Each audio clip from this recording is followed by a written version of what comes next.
Welcome back to TKO Talk. What's up, guys? So we just got done watching the UFC debut of Alex Pereira. Man. Little background on this guy, if you didn't know. This is the one guy that has knocked out Israel Adesanya in ever. He did in Glory Kickboxing. The one and only. Yeah, he was the Glory Light Heavyweight champ. This dude was a big proponent in coming into this card and like probably one of the most hyped guys you could get for this card. And dude, first off, they didn't give him an easy matchup. They gave him a guy who's a Brazilian Jiu-Jitsu black belt. The first round, he really was getting squashed. This guy held him up against the fence. He did a lot what Kamaru did to Tyron Woodley. Basically. In their fight. Well, I want to say first, that's the smartest thing once you're fighting a guy, especially a Glory kickboxing champion. That's who you want to fight. That's how you want to fight them. You want to push pressure up against the cage, and you don't want to let them have any striking distance at all. Yeah. So that was really smart on his decision. So the first round, he pretty much got squashed, and we were like, oh, shit, this is how this is going to go. Then Pereira comes out in the middle of the second round, big head kick. He whatever the hell that guy's last name was, caught it. We don't know who this guy is. Sorry. But Pereira comes out, and while this guy's standing straight up and down, jumping flying knee to the jaw, knocks him out. The most precise flying knee I've ever seen. Oh, it was amazing. Let alone next to who it reminded me of was not Shabazian when Sandhagen did Frankie. But Frankie was kind of going in for a takedown a little bit. This guy was just standing straight up and down. So this is very interesting. The guy is now 4-1 in MMA. This was his UFC pro debut, correct? Yes. Okay. So he doesn't have a ton of MMA experience. Obviously, he has a ton of kickboxing experience. Yes. I mean, this guy's just fucking good. He's a good prospect. He has so much potential coming in. Where this is interesting is seeing that, especially with that first round. Right. They're not going to give him a top 15 guy. I would guess they would give him one or two more fights. Hope for a couple more knockouts like that. Hopefully he goes viral. His name blows up a little bit more. Obviously his name is big in the kickboxing community, so fighters like you and I know who he is. Right. But I mean, fuck, man. Here's the only thing that I could think of that worries me is if he fought somebody like a Brunson, he's got to improve the grappling in the ground. He has to. Well, we've seen it time and time again before. Striking, it's always striking versus kickboxing. And this is the type of adversity that Israel had to deal with in his upcoming UFC. You know, it's the same. It's the same. And it goes both ways, too. To be the actual absolute best, you need both. Yeah. That's just point blank and period. The difference between Israel and Pereira, Israel is great at finding his distance, getting in and out quickly.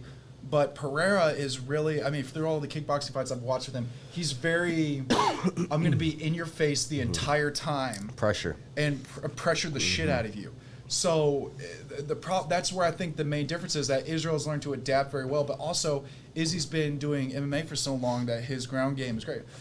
We're obviously going to be talking about this because they have fought before, so it's curious to see, like, is the UFC trying to hope that Pereira does extremely well and they set up a match in between both of them? I think ultimately that's the goal. I mean, obviously not anytime soon, but definitely in his career long, that's where he wants to be. I mean, Izzy's the champ right now, and he is probably the only prospect that had, some past experience advantage with Izzy. Well, and it's going to be really interesting in having this guy in here with what he's capable to do, but it's going to be very interesting to see, is he going to make the adaptations that he needs to go against wrestlers like Brunson? Right. And go against those guys like Edmund Shabazian who can wrestle and do that kind of shit.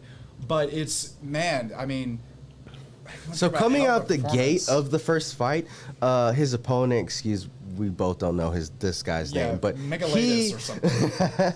He did what he needed to do. Thought him smart. Yeah, absolutely. So yeah, no, 100%. I mean, that's how anybody with any knowledge of Alex Pereira's background is going to fight him. And I think Alex Pereira did great. He knew what he was getting into. He knew what his opponent was going to do, and he found out how to capitalize. It was super smart. So, I mean, this is... What a fucking debut. Yeah, what a great debut. Oh, great job. Amazing. I think this is big for him. I think the UFC definitely needs to not force a push on him. I think they should give, in my opinion, they should give him 2 or 3 more fights, give him the time to advance on those ground skills, For those who don't know, he's also a key trading partner of Glover Teixeira of the new light Did you heavyweight just champion. see? Yeah, he was in the corner. He was in the corner. Was he? Mm-hmm. Okay.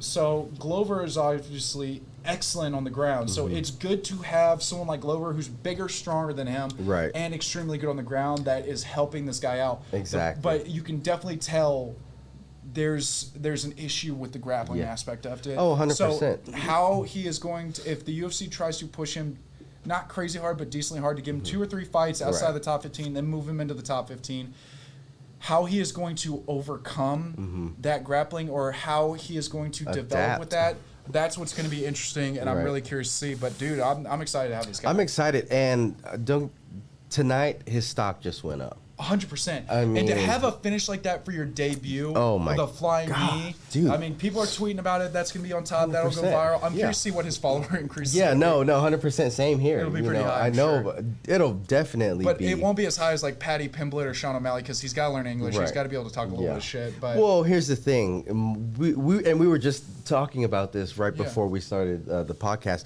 Marketability is what's going to get you title fights. Let's just be honest. It comes down to what Travis was saying earlier, how stylistically match up, how good and entertaining your fights are, right? And what's the other thing? Yeah, how you talk, your personality. Exactly. That's it. Like, let's face facts. If Colby Covington hadn't done what he did, he would not be fighting for a title tonight. That just wouldn't be happening. So it's a big thing. It is helpful. Like, it sucks saying it, but it is helpful for these guys that are foreign to the U.S. to learn English, because this is the #1 market for MMA. So other than that, dude, I'm stoked to have this guy in here. This is gonna be some fun fights. I can't Like, wait. imagining a fight with him and Till. Dude, would be amazing. That would be so No, good. I think that's, I mean, coming into this fight, that's what people were expecting. Yeah. That's why they were booing, because they were coming to expect it. Yeah, they wanted to see what we got in the exactly. end. But that's the thing with Pereira that was really smart is he knew what this guy was going to do. He's going to try to put me in the fence. He's going to try to take me to the ground. So let's just get explosive as hell, flying knee, perfect knockout. It was great. Excellent debut. Super proud of him. So obviously we'll have, if you haven't already watched him, all the updates from this UFC card this evening from UFC, 268. So go ahead and subscribe to our videos if you haven't already. Like this video if you have not yet, and we'll see you guys on the next one. Peace. Oh.